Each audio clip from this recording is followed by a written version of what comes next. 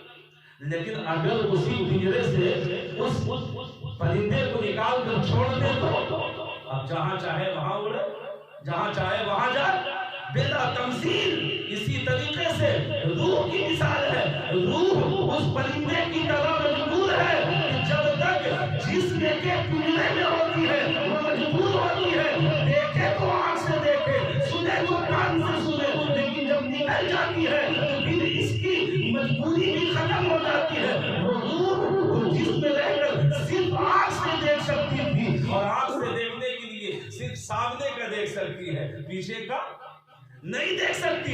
لیکن یہی روح جب جسم سے نکل جاتی ہے تو ایسا آزاد ہو جاتی ہے کہ ایک وقت میں چاروں طرف دیکھا کرتی ہے اور ایک وقت میں چاروں طرف سے سنا کرتی ہے.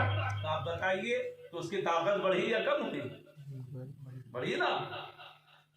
اس لیے اللہ رب العزت نے قرآن مقدس میں ارشاد فرمایا کل نفس ذائقۃ الموت، کہ ہر نفس کو موت کا مزہ چکھنا ہے. روح کو موت نہیں آنی ہے نا، روح کو موت نہیں آنی ہے. اس لیے دوستو اگر فکر کرنی ہے تو اپنے روح کی فکر کرو. جسم کی کیوں فکر کرتے ہو؟ جسے موت آنی ہے، جسے موت کا مزہ چکھنا ہے، جس پر موت کو جو ہے مسلط ہونا ہے، اس کی فکر کرو جسے یہاں بھی زندہ رہنا ہے اور جسے وہاں بھی زندہ رہنا ہے. تو بھائی آپ کہو گے کہ بھائی کیسے فکر کریں؟ ایک سمپل سا مثال دے کے میں اپنی تقریر ختم کروں، کیونکہ میں بھی 18 راتوں سے جگتا ہوا رہا ہوں. آپ سمجھ رہے ہیں؟ آپ دیکھیے دو چیزیں جو ہے، ایک مٹی کا جسم ہے اور ایک روح ہے. اس کے اندر دو الگ الگ چیزیں ہیں. یہ اللہ نے اپنی قدرت سے ان دونوں کو ایک میں ملا دیا، یہ اس کی قدرت ہے. لیکن دو الگ الگ چیزیں ہیں. اور دیکھیے رب کا نظام دیکھیے کہ جو چیزیں مٹی والی تھی نا، جو چیزیں مٹی کی تھی، پروردگار عالم نے اس کا سارا انتظام مٹی سے کیا. سارا انتظام. مٹی والے جسم کو اگر بھوک لگتی ہے نا تو رب نے اس کے بھوک کو مٹانے کے لیے مٹی ہی سے اگایا. چاہے وہ دھان ہو، چاہے وہ گیہوں ہو، چاہے وہ دال ہو، چاہے سبزی ہو، چاہے پھل فروٹ ہو، کچھ ہو. مٹی والے جسم کو اگر پیاس لگتی ہے تو اس پیاس کو بجھانے کے لیے اللہ نے مٹی ہی سے چشمہ چھوڑا. چشمہ اس سے نکلتا ہے. تو مٹی والی چیز کا اللہ نے انتظام مٹی سے کیا ہے. لیکن اس مٹی کے جسم میں ایک چیز ہے، روح. وہ کہاں کی ہے؟ وہ کس دنیا کی ہے؟ اب پتہ لگاؤ. تو جانتے ہو وہ اس دنیا کی چیز نہیں ہے، یہ تو عالم ارواح کی چیز تھی. یہ تو رب نے اس دنیا سے اس دنیا میں جو ہے بھیج کر کے جسم میں داخل کر دیا، ورنہ روح اس دنیا کی نہیں ہے. اور رب کا یہ نظام ہے کہ جو جس دنیا کا ہوتا ہے اس کا سارا انتظام اسی دنیا سے کیا کرتا. جسم اس دنیا کی چیز تھی، اس لیے رب نے جو ہے اس جسم کی ساری ضرورتوں کو اس دنیا سے پیدا کروایا ہے نا. اور روح اس دنیا کی شے نہیں ہے، روح دوسرے دنیا کی شے ہے، عالم ارواح کی شے ہے. اس لیے رب نے اس کی غذا اس دنیا سے نہیں بنائی، بلکہ اس کی غذا اللہ نے وہی رکھی ہے. اب پتہ لگایا جائے بھائی کہ پھر روح کی غذا کیا ہے. جسم کی غذا تو معلوم ہی ہے، اس مٹی سے بنی، نکلی ہے، اگی ہے، پیدا ہوئی ہے. وہ دال چاول بھات سب جو بھی کہہ لیجیے. تو اگر جسم کو بھوک لگتی ہے تو ہم ان سب چیزوں کو کھا کر کے بھوک اور پیاس کو جو ہے مٹا دیتے ہیں. لیکن کبھی غور کیا کہ روح کی غذا کیا ہے؟ روح کو بھوک لگے تو اسے کون سی غذا چاہیے؟ ہم تو صرف خالی اپنے جسم کا خیال رکھتے ہیں، اور وہ بہت بڑی بھول ہے، اس لیے کہ اس سے تو ختم ہو جانا ہے، جسم کو تو مرنا ہے، جسمانیت کو تو ختم ہونا ہے، تو جس چیز کو ختم ہونا ہو اس کی ہم لوگ اتنی فکر کرتے ہیں، اور جسے زندہ رہنا اسے کوئی فکر نہیں۔ تو عقل مند تو وہ ہے نا کہ جسے زندہ رہنا ہے اس کی فکر کرو، تو روح کو زندہ رہنا ہے، اس لیے روح کو مضبوط کرو تاکہ تم فائدے میں رہو۔ تو روح کیسے مضبوط ہو؟ تو جیسے جسم مضبوط ہوتا ہے، جسم غذا سے مضبوط ہوتا ہے، تو روح بھی غذا سے مضبوط ہوگی۔ تو آپ دیکھو کہ روح کی غذا کیا ہے، اور ادھر ادھر جانے کی ضرورت نہیں ہے، آؤ قرآن سے پوچھ لیتے ہیں، اے قرآن تو ہی بتا روح کی غذا کیا ہے؟ تو قرآن فرماتا ہے بس روحانی مخلوق کی طرف تو نظر و فکر کر لے، تجھے جواب مل جائے گا۔ میں نے پوچھا روحانی مخلوق وہ ہے کون؟ جواب ملتا ہے وہ فرشتوں کی جماعت ہے، جو روحانی مخلوق ہے، جو فرشتے کی غذا ہے، وہی میری روح کی غذا ہے، وہی تیرے روح کی غذا ہے۔ تو اے قرآن بتا تو صحیح کہ وہ فرشتوں کی غذا کیا ہے؟ تو قرآن جواب دیتا ہے وَنَحْنُ نُسَبِّحُ بِحَمْدِكَ وَنُقَدِّسُ لَكَ، کہ اے بندو یہ فرشتوں کی غذا دال چاول نہیں ہے، فرشتوں کی غذا اللہ کی تسبیح و تحمید ہے، اور اللہ کی تکبیر و تقدیس ہے۔ اس سے جو ہے روح مضبوط ہوتی ہے۔ اگر روح کو مضبوط کرنا چاہتا ہے تو خدا کی تکبیر و تقدیس کو بلند کر، یعنی تو جو ہے پنج وقتہ نماز پڑھ لے، اس سے تیری روح مضبوط ہو جائے گی، اور تو غذا کھا لے، اس سے تیری جسم مضبوط ہو جائے گی۔ آپ دیکھیے اور تو کریں، اور بڑی بہترین نظام بنایا ہے اللہ نے۔ اب ہم صبح اٹھتے ہیں نا، آپ بھی اٹھتے ہیں، ہم بھی اٹھتے ہیں، یہیں پر ہم بھول کر دیتے ہیں۔ اٹھتے ہی سب سے پہلے ہم اپنے جسم کی فکر کرتے ہیں۔ اٹھا، اٹھنے کے بعد دانت مانجا، منہ ہاتھ دھویا، اور اس کے بعد پھر جو ہے ہم چائے ہی تو پیتے ہیں نا صبح اٹھتے ہیں۔ اس وقت تو ہم بھر پیٹ روٹی والا کھانا نہیں کھاتے نا، ہلکا سا جو ہے کوئی ناشتہ بسکٹ وغیرہ لے لیا، چائے پی لی، ہے نا۔ اللہ فرماتا ہے میرے بندو، ارے اس جسم کی فکر کر رہا ہے، جسم کو موت طاری ہونا ہے، ہم منع نہیں کرتے تو جسم کو بھی تقویت بخش، لیکن ہے میرے بندو عقل مندی یہ ہے کہ تیری روح کو موت نہیں آنی ہے، تیری روح ہی زندہ رہنے والی ہے، تو جسم سے پہلے تو اپنی روح کی فکر کر لے۔ تو اٹھتا تو ہے لیکن تھوڑا پہلے اور اٹھ جا، اور اٹھنے کے بعد جس طریقے سے جسم کو غذا دینے کے لیے تو منہ دھلتا ہے، ویسے ہی روح کو غذا دینے کے لیے تو وضو کر لے، اور صبح صبح تو بھر پیٹ کھانا نہیں کھاتا، صرف ہلکی بسکٹ اور چائے لیتا ہے، بس پہلے تو اٹھ جا اور وضو کر لے، اور روحانی روح کو غذا دے دے، پورا نہیں جیسے ہلکا پھلکا ناشتہ کرتا تھا ویسے ہی بس 4 رکعت فجر کی نماز پڑھ لے، روز سنت پڑھ لے، روز فرض پڑھ لے، اس سے تیری روح مضبوط ہو جائے گی، اور پھر چائے اور بسکٹ کھا لے، اس سے تیرا جسم۔ اللہ نے دیکھیے کیسا نظام بنایا ہے۔ پھر جہاں 12-1 بجا نہیں کہ اب اس وقت یہ انسان چائے پر راضی نہیں ہوتا، اب وہ انسان کہتا ہے کہ بھائی نہیں، ہم کو جو ہے اب بھر پیٹ کھانا چاہیے۔ تو رب نے فرمایا میرے بندو ابھی بھر پیٹ کھانا نہ کھا، اس لیے کہ یہ تو اس سے تو تیرا جسم مضبوط ہوگا۔ عقل مند تو وہ ہے جو پہلے اپنے روح کو مضبوط کرے۔ اگر تو اپنے روح کو مضبوط کرنا چاہتا ہے تو جس طریقے سے جسم کو مضبوط کرنے کے لیے تو اچھے مقدار میں کھانا کھا رہا ہے، اسی طریقے سے روح کو مضبوط کرنے کے لیے تو ظہر کی 12 رکعت نماز پڑھ لے، اس سے تیری روحانیت مضبوط ہو جائے گی، اور پھر چاہے دوبارہ روٹی کھا لے، اس سے تیرا جسم مضبوط ہو جائے گا۔ آپ دیکھو کیسے ترتیب اللہ تبارک کیسا نظام بنایا ہے۔ اسی طریقے سے اور دیگر ہوتے ہوتے پھر چائے کی خواہش ہوتی ہے، پھر چائے کی خواہش ہوتی ہے. رب نے کہا ابھی چائے نہ پی، اس لیے کہ اس سے تیرے جسم کو تقویت ملے گی. عقل مند وہ ہے جو اپنے روح کو مضبوط کرے، اس لیے پہلے 8 رکعت عصر کی نماز پڑھ لے، 4 سنت 4 فرض پڑھ لے، اس سے روحانیت مضبوط ہو جائے گی. پھر چاہے تو جو ہے جو چائے پی لے، اس سے تیرا جسم مضبوط ہو جائے گا.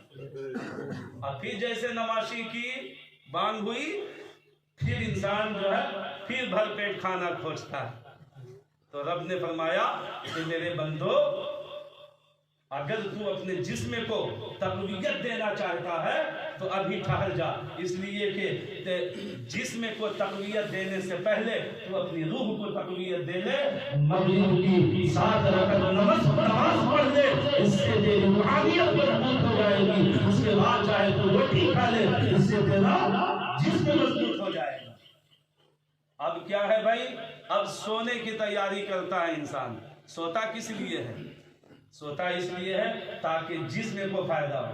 اس لیے کہ آپ جانتے ہیں کہ اگر کوئی شخص نہ سوئے تو ذہن اس کا، دماغ اس کا خراب ہو جاتا ہے، پاگل ٹائپ کا ہو جاتا ہے. تو ہم جو سوتے ہیں یہ اس لیے تاکہ جسم صحیح اور سالم، دماغ تر و تازہ رہے. تو جب بستر پر بندہ جانے لگتا ہے تو رب فرماتا ہے بندے تیرا سونا اس سے فائدہ تیرے جسم کو ہے. اس سے بہتر ہے کہ جسم سے پہلے تو روحانیت کو غذا دے لے تاکہ تیری روحانیت مضبوط ہو جائے. بندہ گزار ہوتا ہے مولا ابھی کیا کریں؟ تو رب فرماتا ہے تو عشاء کی 17 رکعت نماز پڑھ لے، اس سے تیری روحانیت مضبوط ہو جائے گی. پھر کھانا کھا لے، اس سے تیرا جسم مضبوط ہو جائے گا. آپ جانتے ہو اب ہم کو تو بچپن میں ہوتا تھا لیکن اب نہیں ہوتا. شاید آپ کے ساتھ بھی کبھی کبھی کیا ہوتا ہے نا کہ ہم سو جاتے ہیں تو اپنے آپ کو کبھی بازار میں دیکھتے ہیں، کبھی کھیت میں دیکھتے ہیں، کبھی لگتا ہے اونٹ پیچھے لگا ہوا ہے، کبھی سانپ دوڑاتا ہے، کبھی لگتا ہے ہوا میں اڑ رہے ہیں. ایسا میں نے بہت مرتبہ خواب دیکھا، شاید آپ لوگوں نے بھی دیکھا ہوگا. وہ جانتے ہیں کیوں ہوتا ہے؟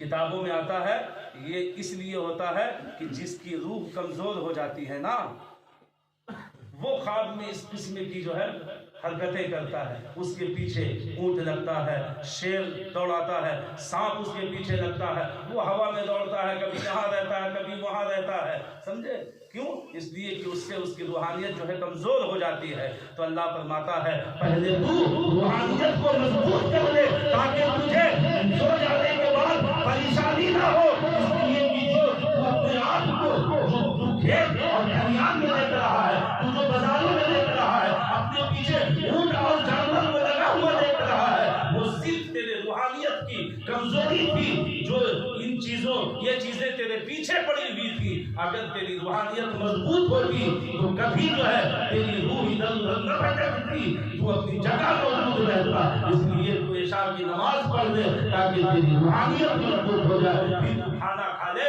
تاکہ تیرا جسم مضبوط ہو جائے. یہ اللہ نے ایک نظام بنایا ہے. دوستو ہم بڑی بھول کر رہے ہیں، اس لیے اللہ سے دعا بھی کریں اور اپنے اعمال کو ہم بہتر کریں تاکہ موت کے وقت کی سختی آپ دیکھتے ہو. بہت سارے لوگوں کی موت ہوتی ہے، ہم اور آپ قریب ہوتے ہیں، ہے نا؟ کیسی کیفیتیں ہوتی ہیں، کتنا دیکھنے والے کو کتنا خطرناک لگتا. کبھی آنکھیں نکلتی ہیں، کبھی اس کا جو ہے سانس رک جاتی ہے اور اس کی بے چینی سے خود کو تکلیف ہوتی ہے. وہ سب کیوں ہوتا ہے بندو؟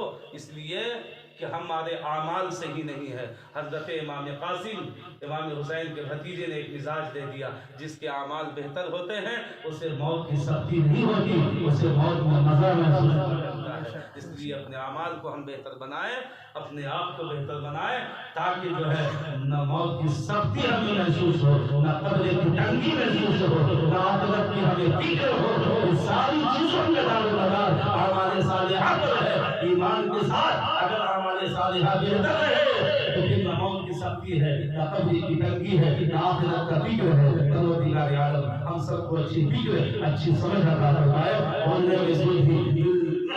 خطائیں ہو گئی ہوں، لغزشیں ہو گئی ہوں، رب قدیر معاف فرمائے. وآخر دعوانا الحمدللہ رب العالمین. السلام علیکم.